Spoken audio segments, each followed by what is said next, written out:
नमस्कार साथियों, मैं लोधी कृष्णा राष्ट्रवादी। साथियों, आपके लिए कुछ डाटा लेकर के आया हूं जो ओबीसी वर्ग के लिए काफ़ी खास है। वैसे तो आप सभी जानते हैं कि ओबीसी वर्ग कितना सोया हुआ है, कितना सुस्त समाज है, और उसी सुस्त समाज को थोड़ा सा गौर करना चाहिए कि उनके जो बच्चे हैं, उनके बच्चों का जो भविष्य है वो किस तरीके से दांव पे लगाया जा रहा है और कैसे संविधान की धज्जियां उड़ रही हैं। चलिए कुछ डाटा लेकर के आया हूं। उत्तर प्रदेश और दिल्ली और कई जगह का ऐसा डाटा है, और साथियों समझिए कि क्या हो रहा है एक्चुअल में। पूरा लिख करके ये डाटा है। आपने हाल ही में कुछ समय पहले भी देखी होंगी कि ग्राम विकास अधिकारी की भर्ती निकली थी उत्तर प्रदेश में।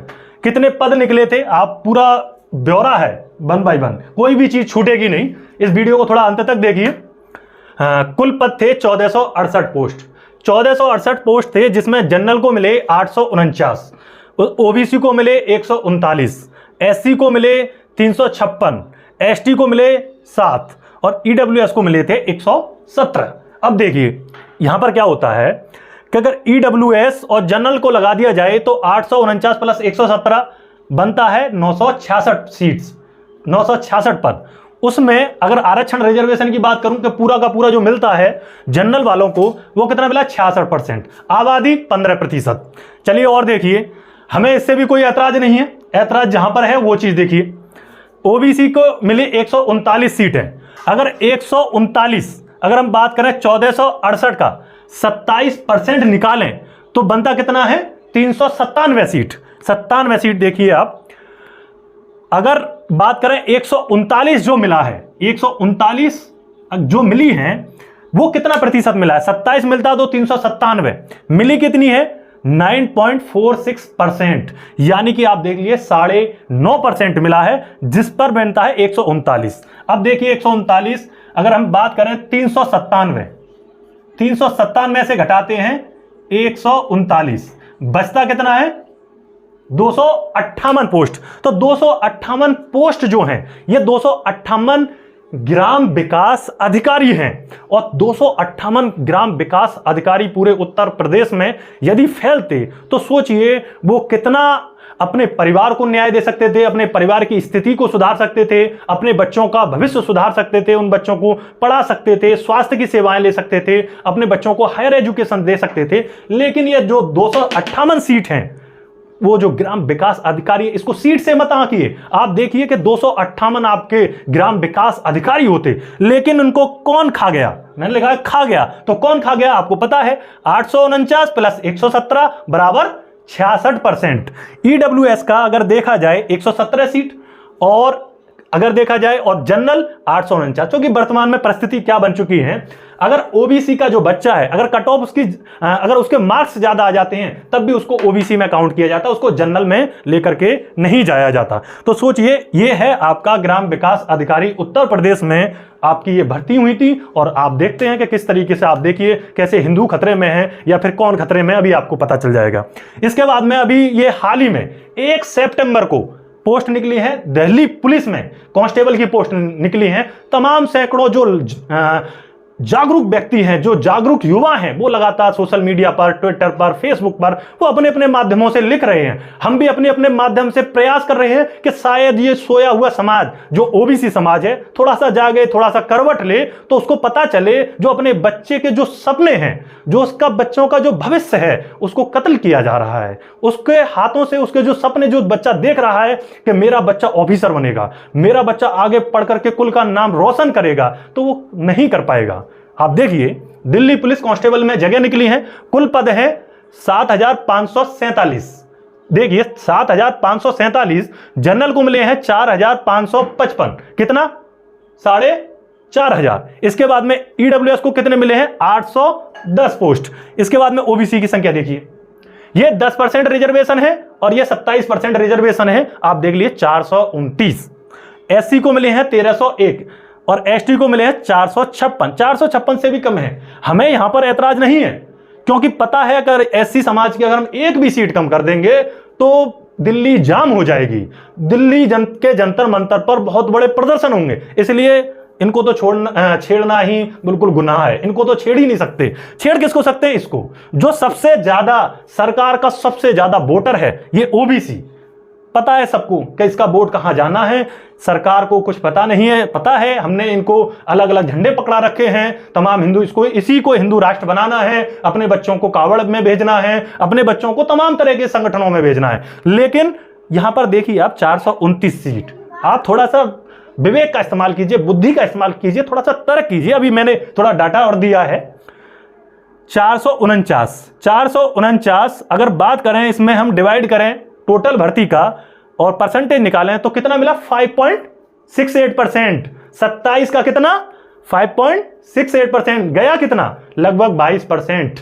जो 27% आपका आरक्षण था उसमें से चला कितना गया 27%। अब देखिए अगर और मिला उसका सीट 429 सीट। अब देखिए अगर 7,547 का 27% निकालें तो कितना बनता है 2,038 सीटें।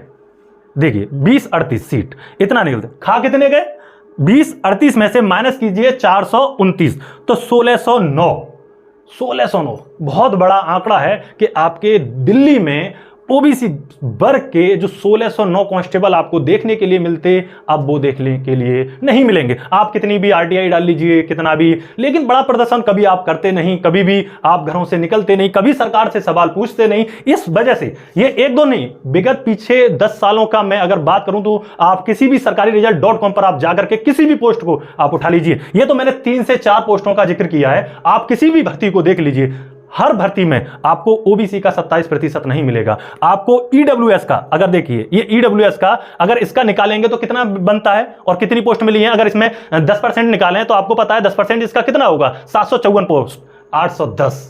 अगर मैं इन दोनों को जोड़ करके परसेंट निकाल दूं तो जिस तरीके से आप 66% आप देख रहे हैं उसी तरीके से निकलेगा। मैं आपके आंखों के सामने निकाल भी दूंगा।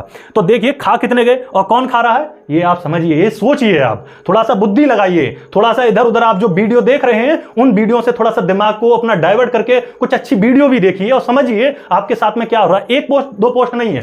अब देखो एक और चीज में जाता हूं, अभी ये भी उत्तर प्रदेश में वैकेंसी निकली है, इसका कट ऑफ देखिए आप, सहायक बोरिंग टेक्नीशियन की आप जगह निकली थी उत्तर प्रदेश में, कट ऑफ देखिए, जनरल की 85.25, एससी की 62, एसटी की 42 और ओबीसी की 80.50। अब ईडब्ल्यूएस का देखिए, ये इकोनॉमिकल वीकर सेक्शन है, इनका हमेशा से प्रताड़ित होते रही है ये जाति और इतने कमजोर है। 57 पर कट ऑफ निकल रही है। आप देखिए कि किस तरीके से, और ये 57 पर क्यों निकाली होगी, क्योंकि कमजोर से कमजोर भी इनका जो सवर्ण समाज से आता है, कथित उच्च वर्ग से आता है, उसको 57 मतलब सोते हुए भी अगर जगते हुए भी अगर वो एग्जाम दे आता है तब भी उसका सिलेक्शन पक्का है। आपके बच्चे का सिलेक्शन कभी पक्का नहीं हो सकता। पहले तो सीट ही नहीं मिलेंगी, सीट मिलेंगी तो आपको इंटरव्यू में खारिज कर दिया जाएगा। जब आप बताएंगे कि मेरा नाम क्या है, मेरा नाम कृष्ण कुमार है, तो कुमार से ही पता चल जाएगा आप किससे आते हैं। इतना आप सोचिए। अब इसके बाद में बाबा साहेब भीमराव अंबेडकर यूनिवर्सिटी लखनऊ में पीएचडी प्रोग्राम, पीएचडी की सीट्स निकली हैं। इस तरफ भी आप थोड़ा सा गौर कीजिए।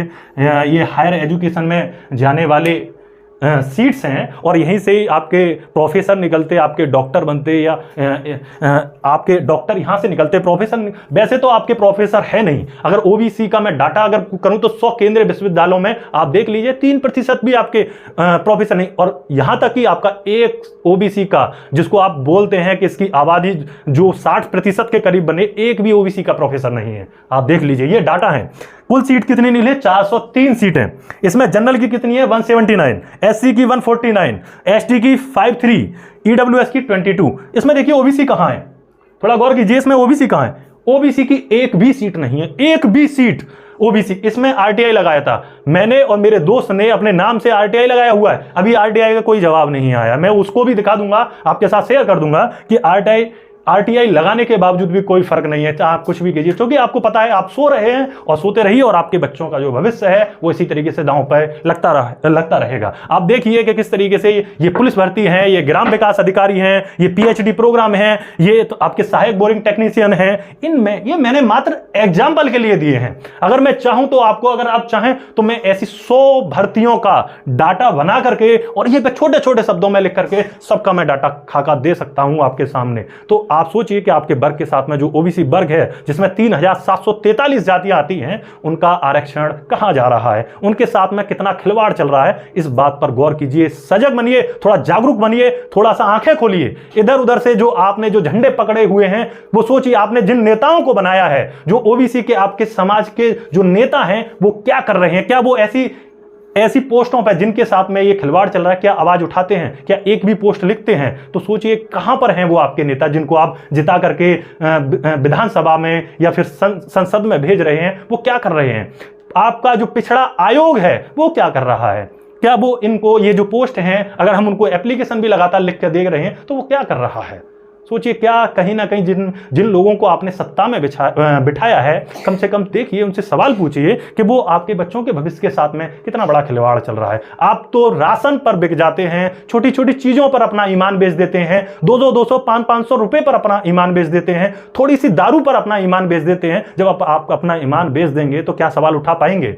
आप क्या सवाल पूछ पाएंगे सरकार से, ऐसा क्यों कर रही है? यही वो राम राज है जिसमें सब लोग सुख की नींद सो रहा है और ओबीसी तो बड़ी गहरी कुंभकर्ण की नींद सो रहा है। तो थोड़ा सा जागरूक बनिए। अगर आप में क्षमता है तो अपने स्तर से आवाज उठाइए, अपने स्तर से सरकार के कानों तक आवाज पहुंचाइए। अगर अपने स्तर से नहीं पहुंचा सकते तो कम से कम इतना कीजिए कि इस वीडियो को लगातार शेयर कीजिए और कम से कम उनके कानों तक ये आवाज पहुंचे।